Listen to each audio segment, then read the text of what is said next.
We'll start at 11:40. Still some students are left to join.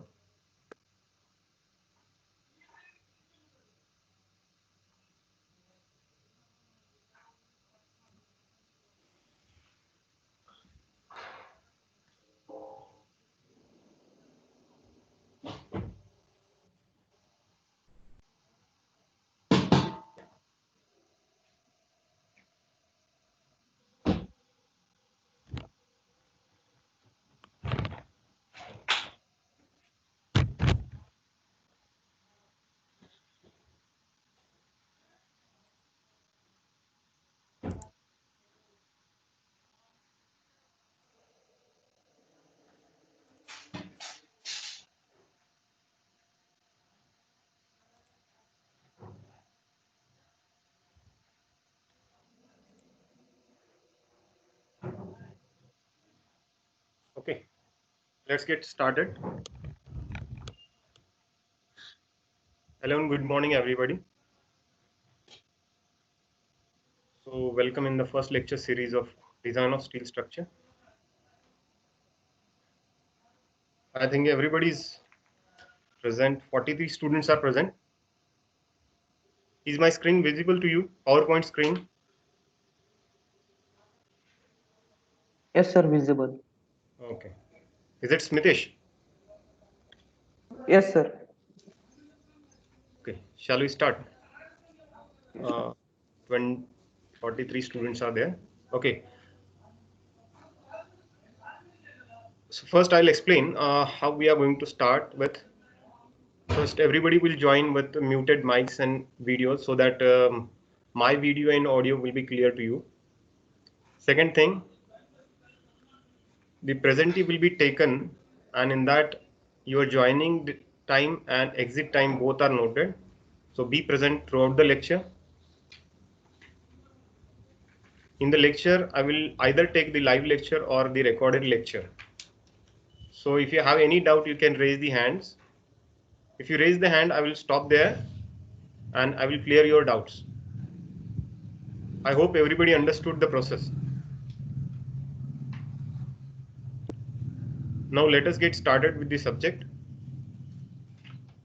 My lecture maximum will be of 15 minutes, 10 to 15 minutes.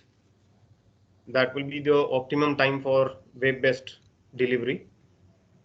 At the end, as a part of revision from the strength of material which is prerequisite for the design of steel structure, we'll see one 5 minutes interesting video regarding the strength of material concepts that are required for design of steel structure. So that video I will going to play at the end of the lecture. So this is how we are going to conduct.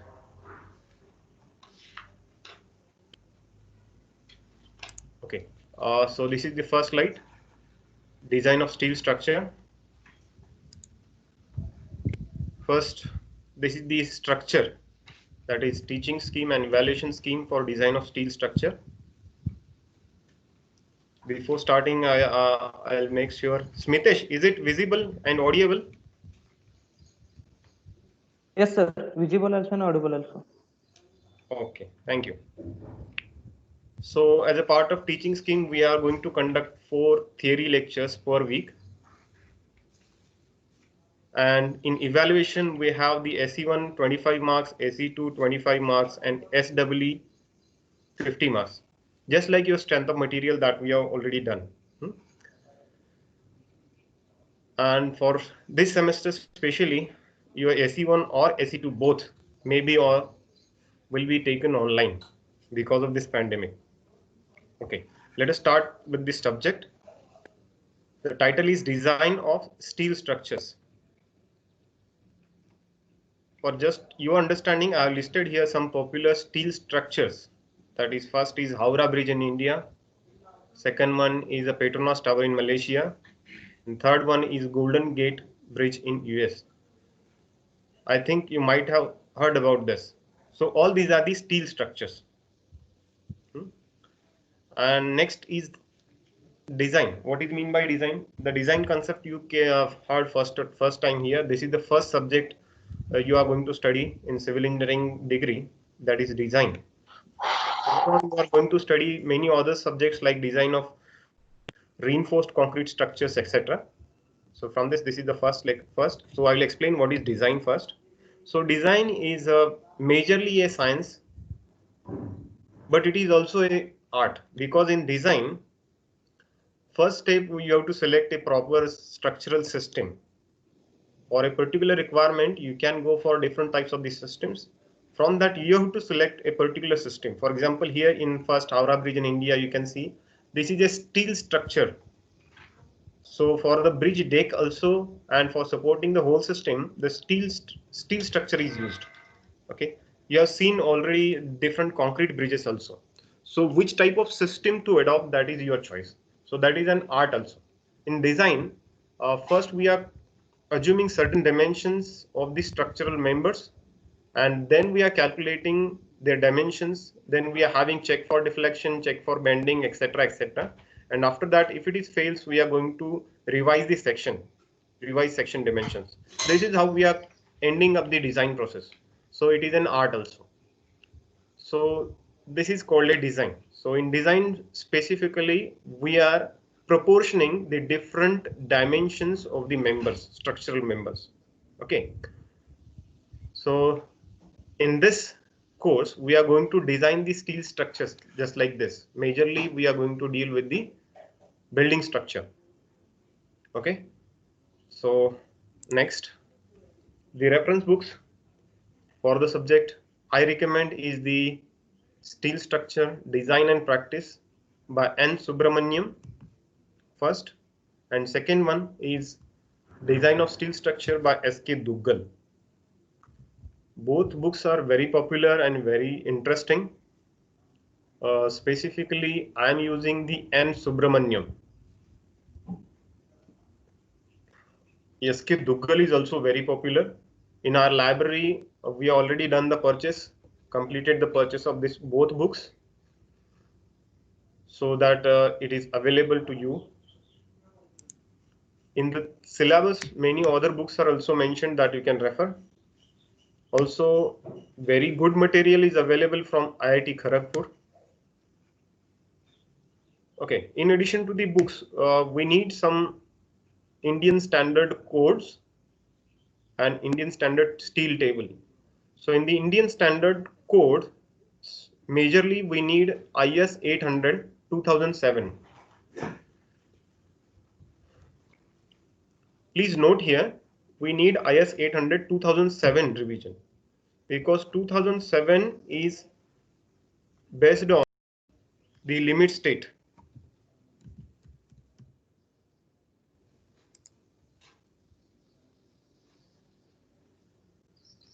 Next, we need IS 875. This Indian standard 875 that is required for load calculation on this structure, and it has 3 parts. From that 5 parts actually, and we need from this only 3 parts, that is IS 875 part 1, part 2 and part 3. So these Indian standards, codes and steel tables, these are required. Make sure all of you have muted your mics so that the background noise will not disturb others. Okay, thank you. Next, IS 800 2007, IS 875 part 1 to part 3, and IS handbook number 1, properties of steel, structural steel rolled sections. This is also called SP6 number 1. SP means special provisions by the Indian standard. So that is also required. And one more thing to note here, use of IS 800 2007, IS 875 part 3 and steel table, these are permitted to take in exam for the design process. Also, one more note is here, the design shall be as per IS 800 2007 by limit state method only. Why it is mentioned here that limit state method only? Because previously this design was carried out with working stress method. That is outdated nowadays. That's why we have to use this IS 800 2007 only, which is based on the limit state method. I hope everybody is following me. Smitish? Yes, sir. Okay.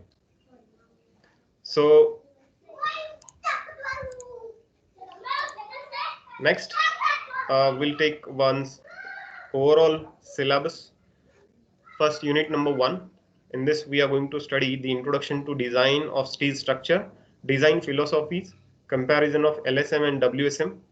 LSM means limit state method and WSM means working stress method. We are going to use the limit state method. At the same time, we are going to see the comparison between the old working stress method and now used is limit state method.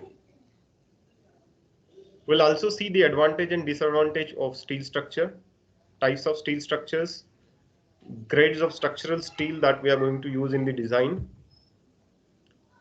and various rolled sections, loads and load combination, partial safety factor for load and materials, load calculations for the roof trusses. And in the second part of the unit 1, we are going to see the types of bolts and welds, analysis and design of axially, eccentrically loaded, bolted and welded connections, which are subjected to bending and torsion. So in the unit number 2, we are going to study the tension members. The tension members means the members in which there is a major tension developed, or as a part of stress, tensile stress is present in the members. So such members we are going to study in the unit number 2, that is common section, net area, mode of failure, load carrying capacity, design of axially loaded tension members, design of end connections, bolted or welded, like that. In this picture here, you can see these members which are connected at this joint. So these are the truss members or frame members which carry either tension or compression. Okay, so such member design we are going to see in unit number 2, majorly tension members. Third number is a compression member as a strut. There is a similarity between strut and column. Basically, strut is a member in which there is a axial compression. Okay, and strut may be horizontal, strut may be inclined. Just a moment.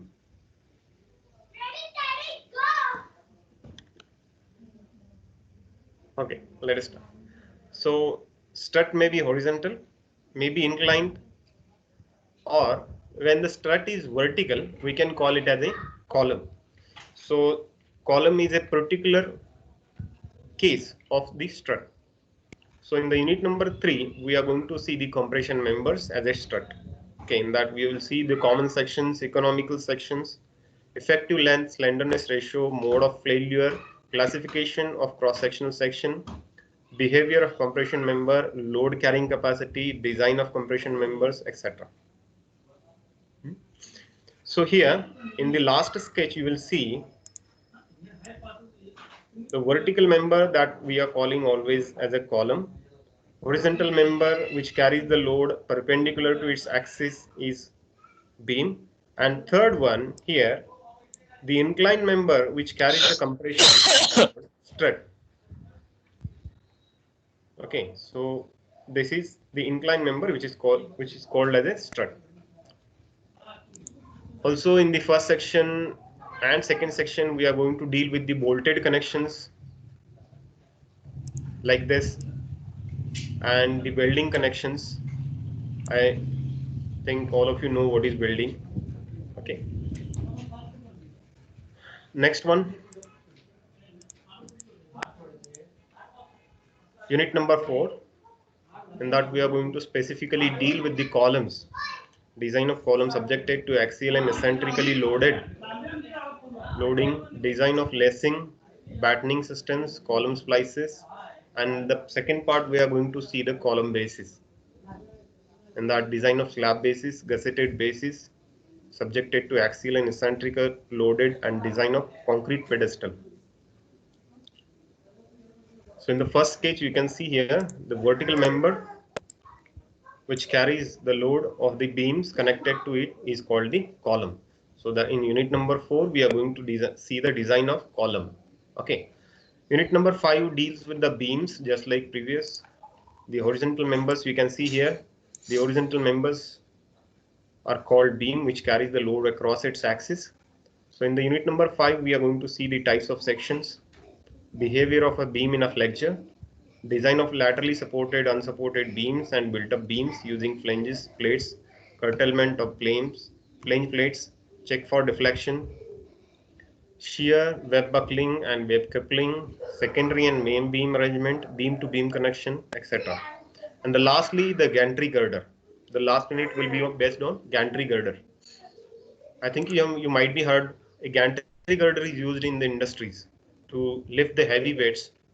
Okay, so in the gantry girder, you can see this is the gantry girder located here. So these are used in industry to lift the weights like this. So in the unit number 6, we are going to see it's in detail about the gantry girder.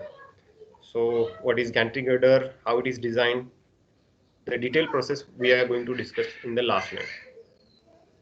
I think everybody is following me. This is all about Yes, sir. number 6. Thank you. Thank you for your feedbacks and replies. If anybody is having doubt, at the same time they can unmute themselves and ask the doubt. Okay, so that's all about the syllabus. Once again, reference books N. Subramaniam or S.K. Duggal. At the end of the lecture, in the Microsoft team itself, I'm going to provide the link for the subject material. The subject material will be consist of yeah. Can you see this folder, File Explorer, Smitesh? Yes, sir. Okay. So in the design of steel structure, I'm going to provide you this material, which contains the books. I'm going to provide you the soft copy of books which I recommended you, that is S.K. Duggal and N. Subramaniam. In addition to that, the material from IIT Madras and IIT Kharagpur. That is also I'm going to provide you in soft copies for your reference. Next to that, I'm going to give you the steel Indian standard codes in soft copy. So all the codes that I mentioned here, I have the soft copies with us. So I'm going to provide that here. So that will consist IS 800 2007. Second one is IS 801, 808. In addition to this two, we need IS 875. In IS 875, there are 5 parts. So all 5 parts are available here. And lastly, we need the SP6, that is Special Provision 6, which is also called Indian Standard Handbook number 1. So SP6 also has 6 parts. That all parts are listed here. So these are the requirements along with your reference books. And one more thing, you can purchase any steel table from the market. I have also one soft copy of steel table here. This steel table is from Birla Group.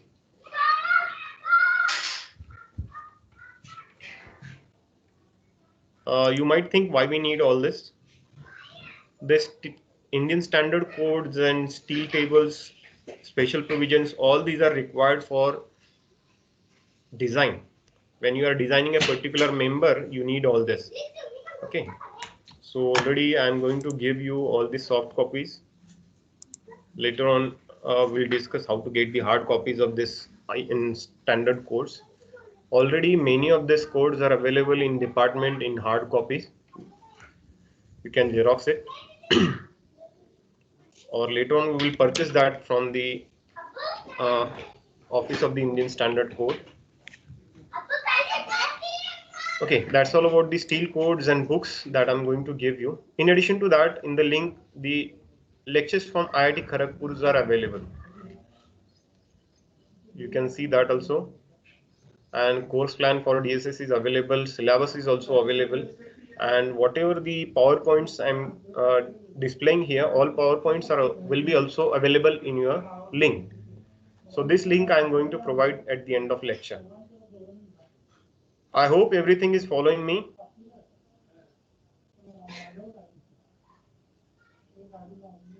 Yes, sir. Okay. If you're having any doubt regarding this, you can ask anytime. Okay. Let us proceed. So first we'll see what is steel structure. So you have studied the RCC frame. You know what is RCC frame, that is reinforced concrete frame. So it is the assembly of columns and beams and slabs which is made up of reinforced concrete. RCC frame, you already know. Now in this course, we are going to see the steel frames, which looks like this, which is the combination of the steel columns, steel beams, etc. Okay, so we are going to deal with this steel frame.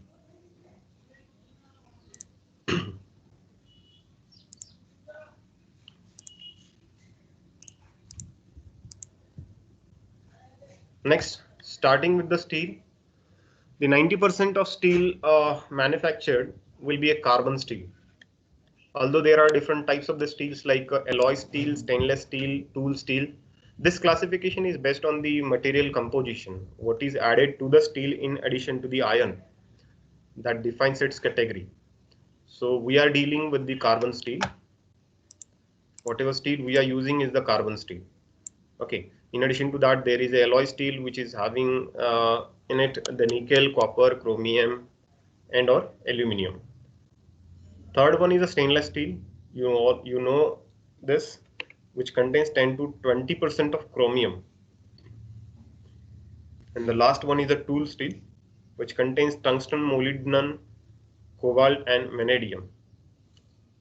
We are dealing with this carbon steel, which is categorized into these three parts, that is low carbon steel, which is also called as a mild steel.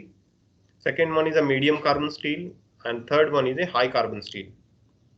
In low carbon steel, that is mild steel, majorly the structural steel components are made of this. I think you know mild steel has the compressive strength of 250 Newton per mm square,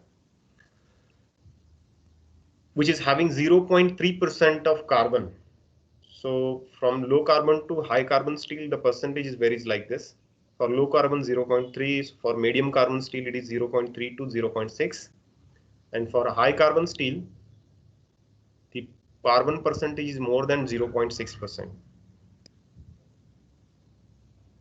The strength of steel depends upon the carbon content. If we increase the carbon content, the strength will be more, but at the same time, the material will become brittle. So for the low carbon steel, the ductility is more and brittleness is less. For high carbon steel, strength is more, but ductility is less.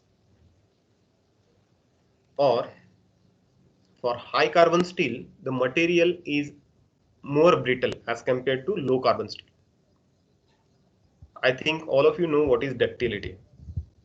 Ductility, it is the property of material by virtue of which it can be deformed without failure. So a material, how much it can deform before failure, that is known as its ductility. So ductility is very important property which is used in the design. Specifically when we are going for earthquake resistant design, ductility is a critical issue. We need structure to be more ductile than more strong. Okay, so that's all about this carbon. Next, grades of structural steel. Grade that defines the strength of that material. For example, for the concrete, we are having the different grades like M10 concrete, M15 concrete, M10 concrete, or M20 concrete, M30, 40, like that.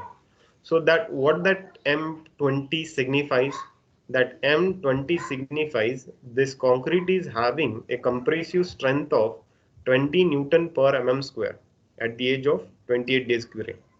So this is how we are designating the strength of that material. Similarly, we are having the different grades for the cement, just like 43 grade cement or 53 grade cement, like that. So just like that, the steel is graded like this here, Fe4110, Fe3110, like that. So before that, we'll see some mechanical properties of structural steel which are required in the design. Yield strength or stress Fy, denoted by Fy. F is the stress and Y stands for the yield strength. So it varies from 220 to 540 Newton per mm square. And we know that steel is equally strong in tension and compression. Okay, so it is applicable for tension as well as compression. The ultimate tensile strength is 1.2 into Fy. What that means is ultimate tensile strength of the steel is 20% more than the yield stress. Ultimate strength is more than the yield strength always. Third one is percentage elongation for low carbon steel is 20%. Modulus of elasticity, all we know it is 2 into 10⁵ for the steel. Shear modulus, capital G, that may be denoted by C or N also. It is 0.4 capital E. Poisson's ratio mu, that signifies the lateral deformation. For elastic range it is 0.3 and for plastic range it is 0.5. So the structural steel that we are going to use is designated as listed in the table. Okay, and these abbreviations are listed here. Fe stands for steel, C stands for carbon, S stands for sulfur, and P stands for phosphorus, Mn stands for manganese, and Si for silicon. So this is the chemical composition of the different grades of the steel. Next one, the advantage of structural steel. That is, what are the advantage of the steel structure as compared to other, that is commonly used RCC structure. Why to go for the steel structure? That we discuss. So why to go for steel structure? First is the steel members have high strength per unit volume. So if you take this a 1 meter length of a steel and same 1 meter length of a RCC or a wood material, like that. So steel has very high strength as per unit weight. So if we take the 1 kilogram steel, 1 kilogram concrete, obviously that 1 kilogram steel will have more strength as compared to the concrete or other material. So that we are using the steel structure. So what happens due to that? The steel members or the structural members which we are designing will be of reduced cross section. So in minimum space we can build the structure. Next, it is able to resist the heavy loads as compared to the RCC. Next, being light, steel members can be conveniently handled, transported. For this reason, prefabricated members can be frequently provided. So steel members are very easy to handle as compared to the RCC, and in transportation also it is very comfortable. So in minimum time, due to this easiness in handling, we can build the structure. Third one is properly maintained steel structure have a long life. What is the maintenance of steel structure? As we can know, we all know the steel is subjected to corrosion. When it is exposed to atmosphere, it is subjected to corrosion. So to avoid the corrosion of steel, we have to paint the steel structures regularly. So this is one thing that we have to keep in mind while going for the steel structures. So a properly maintained steel structures will also have a very long time, because the property of steel do not change over the time, just like concrete, because concrete structures over the time they deteriorate and the strength of concrete keep on reducing. That is not applicable for the steel. Over the time, the properties of steel won't change. Next, the properties of steel mostly do not change with time, so it is to suitable structure. Next is a steel, being a ductile material, does not fail suddenly, but gives visible evidences of impending failure by large deflection. This fifth point is very important when we are going to design a earthquake resistant structure. In earthquake resistant structure, ductility of material is very important. When the structure is subjected to horizontal as well as earthquake loads, structure may fail. But what we desire is that it should give some alarming condition or notification before it fails, so that we can evacuate, so that we can safely rescue ourselves. So what is the notification or what is alarm given by the structure is due to the ductility of material. Before failure, material should deform considerably, so that we can see that the structure is failing or structure is falling, so that we can evacuate ourselves. But if we are using the material like glass, ceramic, etc., which breaks suddenly without giving any intimation or notification, if it fails, this type of material is called as brittle material, and which is very catastrophic. If the material fails suddenly, it will cause casualties. So to avoid that, we have to use the ductile material like steel, which before failure shows some deformations to the user, so that user can save themselves. Okay. Next is addition and alterations can be made easily in the steel structure. As the steel structures is connected by bolted connections or welded connections, and these connections are very easy as compared to the RCC structures, additions and alterations are very easy in steel structures. And last one more point is that steel structure can be erected at very faster rate. They can be factory made, they can be prefabricated in factory, so that the time of erection will be very less as compared to the RCC structure. Generally, we are going to compare this with RCC. Last one, the steel has the highest scrap value amongst all the building material. I think all of you know that if we demolish a concrete building, it don't have any resale value for that concrete scrap. It is just like for the earth filling. Okay, but if we demolish a steel building, it has a very high value for scrap as a steel. Okay, so these are the advantages of steel structures, why we are going for steel structure. Okay, any doubt in this? Anybody?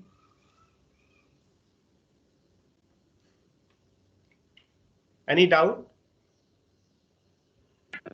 Hello. No, sir. Yes. No, sir. No, sir. Okay. Sir, before you explain the types of steel, can you explain about tool steel, about where it is used? Steel. Tool steel. Before slide, you explain the types of steel, just as carbon steel. Yes. There you included about tool steel. Generally, tool steel where it is used. So the low carbon steel, that is, we are also calling is a mild steel. This mild steel you may be seen in on the site. The plain bars which we are using for making the stirrups, the plain bars, 6 mm bars, they are made up of Okay. mild steel. Mild steel. Also, many structural members in the steel structures, steel building, they are made up of mild steel. Also, we are having this high strength or high carbon steel in the bridge construction. Also, when we are going for the pre-stressed concrete buildings, PT, pre-stressed concrete building, and that we need the high strength steel, which is having the strength up to 2500 Newton per mm square, 10 times than the mild steel. So these high strength steel are used in pre-stressed building or in construction of bridges or similar constructions where we need the high strength steel. High strength steel is having more carbon content, which make them brittle. Okay, I hope that clears your doubt. Yes, sir. Okay.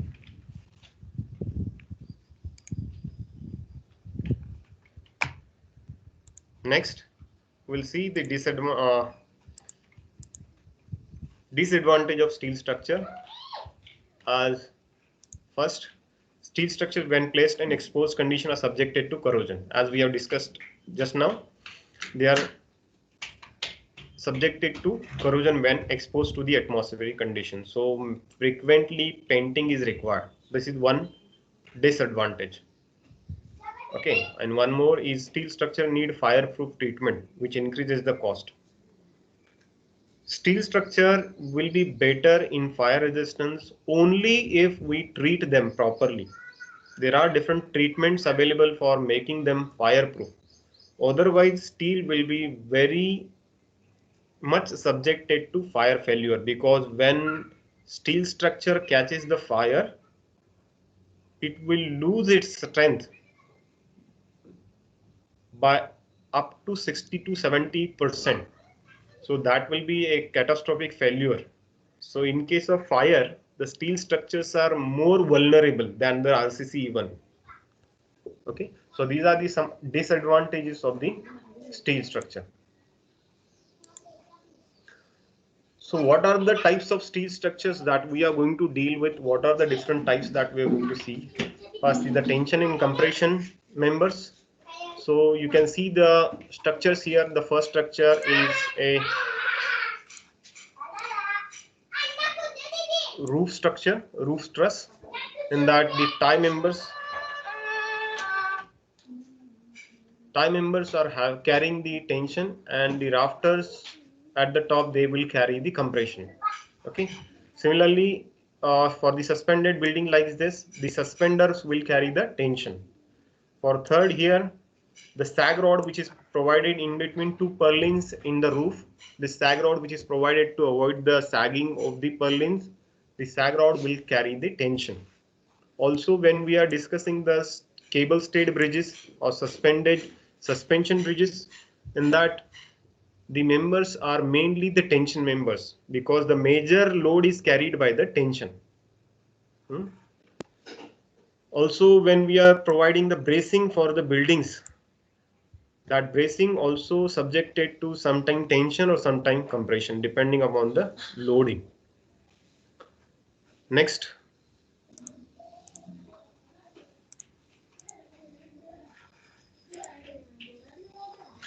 remaining structures are built up members and structures.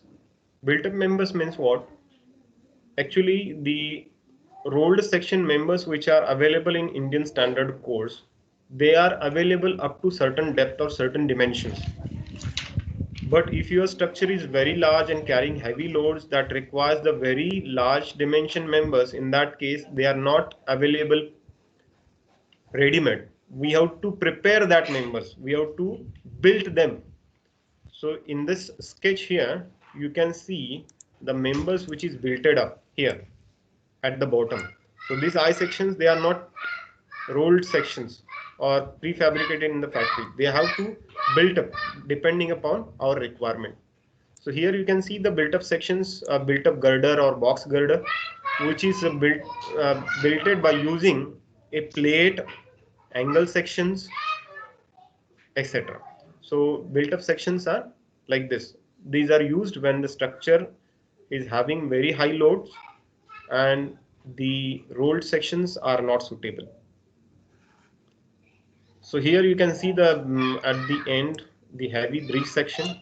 Here the heavy pipe is there. So these are not readily available. We have to design and build these sections depending upon our load calculations or load requirements. Next is the shell structure. So these are the advanced structures you can see in this picture here or here. So these are all called shell structures. Lastly, the suspension structure that we have just now discussed, that is suspension bridges or okay, next. So I think this time is over. The remaining part we'll discuss in the next lecture. Before that, as I told you, we will discuss we'll see one 5 minutes video that will revise your last concepts from the strength of material that is required for the design. Shall we see the video? Constant. Okay. Along with shear modulus and bulk modulus, which are used to describe how a material deforms under loading.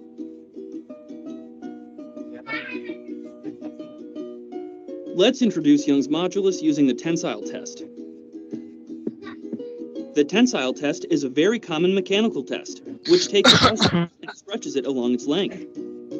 It is a uniaxial test, meaning that it applies a load in one direction only, as shown here. During the test machine measures the applied load and the change in length of the test piece. The main output from the tensile test is the stress-strain curve, which describes how much the material we're testing will deform for different levels of applied stress. Watch how the stress-strain curve evolves as we perform a tensile test on our test piece, which in this case is made of steel. The test ends when the material fractures. We can observe that the stress-strain curve is split into two regions, the elastic region, where the curve is linear, and the plastic region. If the applied stress is low and we remain in the elastic region, the original dimensions of the component will be completely recovered when the applied load is removed. For larger stresses that take us into the plastic region, permanent plastic deformation will remain after the applied load is removed. In the elastic region, the stress-strain curve is a straight line for most materials. This means the strain is proportional to the applied stress. Hooke's law gives us the relationship between stress and strain in this linear elastic region. The ratio between stress and strain is Young's modulus, also called the modulus of elasticity, which we denote with the letter E. It has the same units as stress, so PSI in US customary units and pascals in SI units. We can also measure Young's modulus as the gradient of the slope in the elastic region. Young's modulus is essentially a measure of how stiff a material is. The higher the Young's modulus, the stiffer a material, and so the smaller the elastic deformations will be for a given applied load. If we perform tensile tests for a few different materials, we will notice that the slope of the stress-strain curve is different for each of them. Different materials can have vastly different values for Young's modulus. For anisotropic materials like wood or composites such as carbon fiber, the value of Young's modulus will depend on the direction in which the load is applied.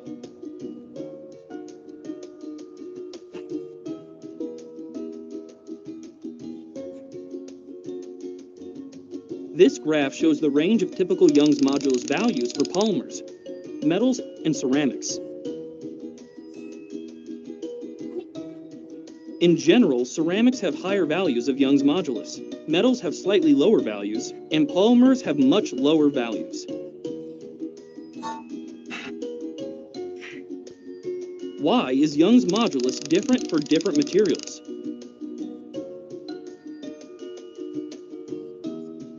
Understanding what is happening at the atomic level can give us a better understanding of Young's modulus.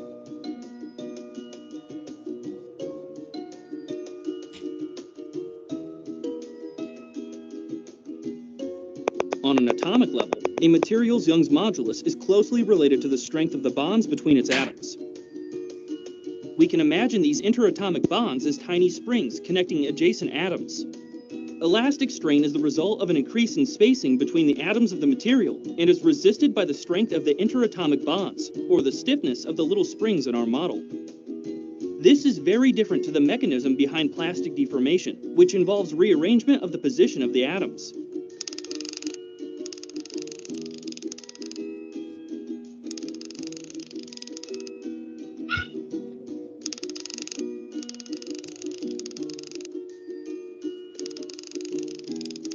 This is why elastic deformations are reversed when the load is removed, but plastic deformations are not. I mentioned earlier that Young's modulus is smaller for polymers than it is for ceramics and metals. This is because it is the weaker intermolecular bonds in polymers that determine the material's stiffness, rather than the stronger atomic bonds.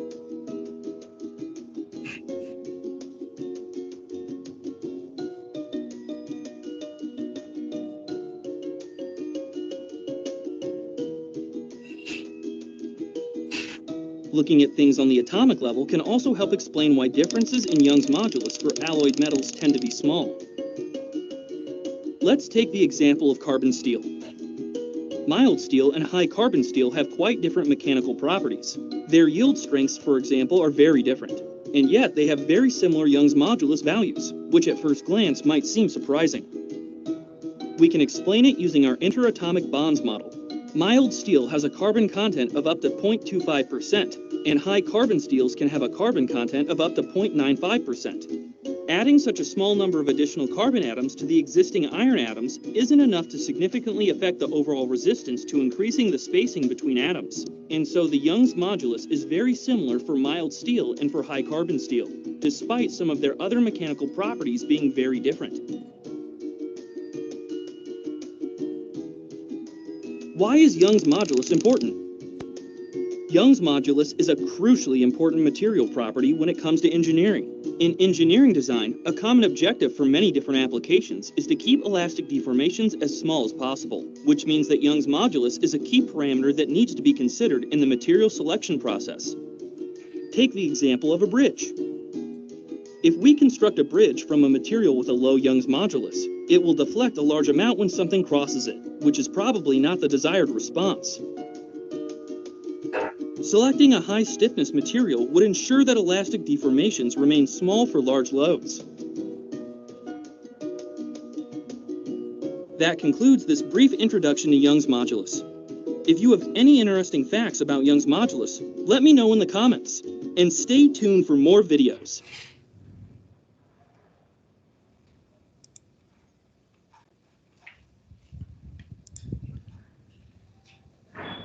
Okay. I think everybody's there.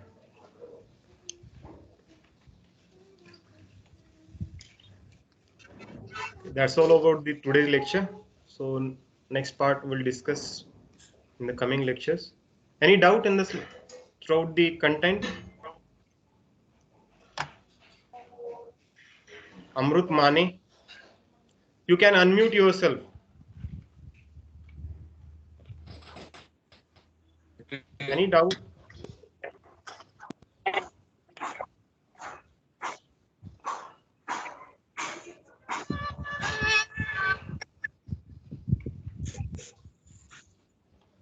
Darshan Koi, Darshani Koi,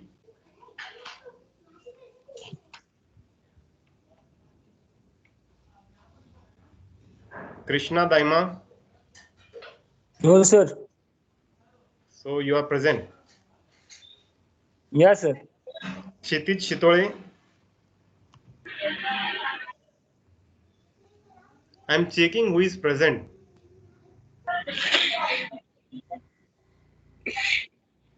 Yes, sir. Nikhil Vadile. Yes, sir, present. No doubt, sir. Pankaj Godse. Yes, sir. Ayes. Akshita Shedke. Yes, sir. Thank you.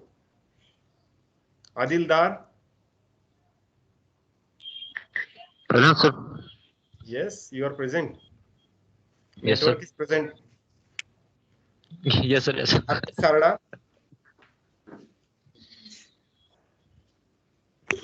Yes, sir. Okay, thank you. Everybody is really present. So thank you, friends.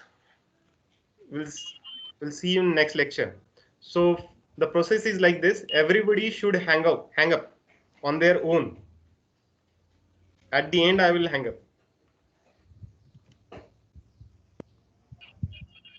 Let us leave the class on your own.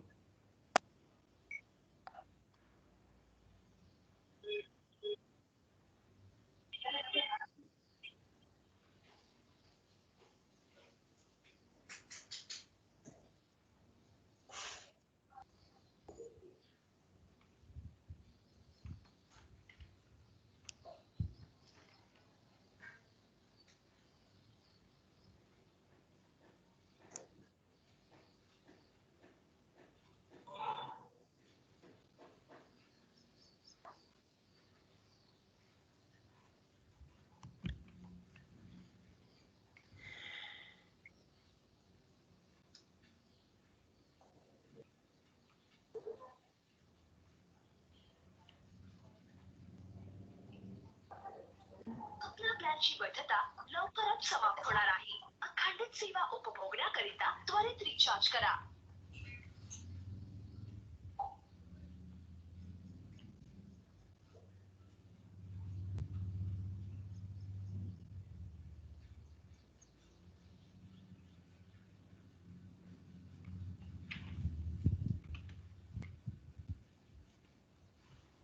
हाँ बोल रुपेश. हाँ बोल.